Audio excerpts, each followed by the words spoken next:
So let's talk about cant now we're on it.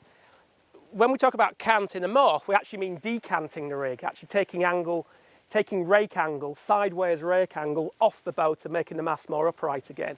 Because obviously you've got rake fore and aft and rake sideways rake, or cant as we're calling it. So with the mast straight, with the shrouds tight and the mast set with zero cant, actually that's when the rig is most canted, because that's when you're sailing to wind with the boat on top of it, that's when it's most angled.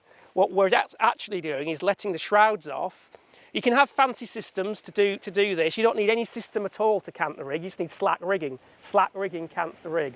So you don't need anything adjustable. You can sail with a permanent canted rig if you have the shroud slack. And it's the amount of slackness in the shrouds which dictates how much cant you'll have when you're sailing along.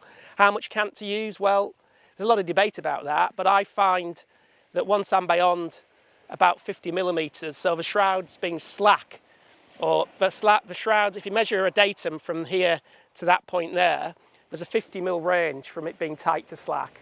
That's about how much cant I generally use. I believe that's 6 or 7 degrees. If you measure it from behind against the boat, against 90 degrees to the boat, it would be canted by 6 degrees. So more than that, you get into all kinds of difficulties with the Vang.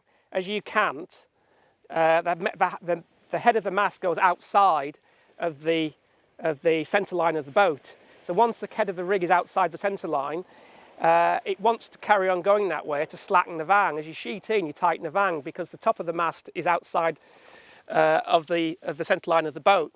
So as you sheet in, you tighten the Vang, and as you let the mainsail out, it loosens the Vang, so it wants to go out. So it makes the main sheet loads go up. At 6 degrees, it's manageable. At 8, 10, 12 degrees, it becomes more and more difficult. So, and the boat speed advantage doesn't seem to go up very much. So I think we've found the optimum. I've experimented a lot with going further. So basically, I just have a shroud slackening system. I don't have any fancy system which goes across the boat, and I just have a shroud slackening system, so I just let the shrouds off. That's my 50 mil mark, and now I've got the amount of cant I normally use. Now I'm pulling the Vang on, you'll see it wants to go out. All it wants to do is go out for that reason. It's just geometry, physics or whatever. It just wants to follow the masthead out to leeward. So when you're sheeting in against the wind and the Vang, which makes the main sheet loads go up. So the boat always feels heavier with cant. It doesn't feel as nice. This is only a feeling, though, I have to say. This isn't reality. That's why the main sheet loads go up. Now we can see we've got the cant. So we can see how canted the rig is. That's with the sort of 50 mil or so of cant. As I pull it back upright, you can see it coming back to close to zero, and then going in again. So that's about how much cant I would use. I mean, I could go a lot more if I wanted to. I could go to there. Now we're getting somewhere. But that frankly is, you're pulling in now very much against the Vang, and it's getting very hard to pull the main sheet in, even on the shore here. It just wants to go out. And to use this much cant, I would imagine you'd need to sail with a lot more windward heel. The mast might almost be beyond upright with this amount. I have seen people trying so much cant that they are beyond upright, which is it's like sailing a conventional boat with a lot of heel on. It doesn't. It's not quick. So. You certainly need a little bit of windward heel on the mast, a little bit on top of you at all times. It never seems to pay to be bolt upright, or certainly not with the mast to leeward.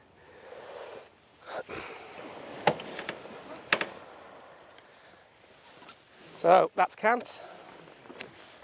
Makes tacking more difficult. Well, it doesn't make it more difficult. It makes you've got to let the Vang off with cant for the reasons we've just discussed. It wants to go out. So you've got a lot of Vang on, the boom wants to go out to leeward.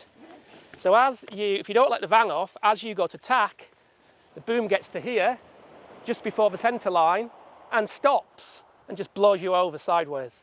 So it never goes out the new side. It stays on the wrong side of the boat.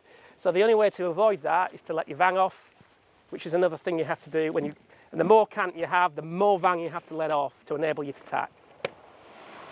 Jibing, same problem. It wants to tightens up as you come into the middle and then goes out quickly to the side and goes with a bang, and you find, you know, the boat's more difficult to handle. So this system I've got here is very simple. You just go around the windward mark, take the cant off if you want, and then it makes jibing very, very easy. If you feel it's fast, some people say cant's quicker downwind. I'm not convinced there's much in it, to be honest, but you can let a little bit back off again between the jibes, but I tend to leave mine fairly upright downwind nowadays. That's it.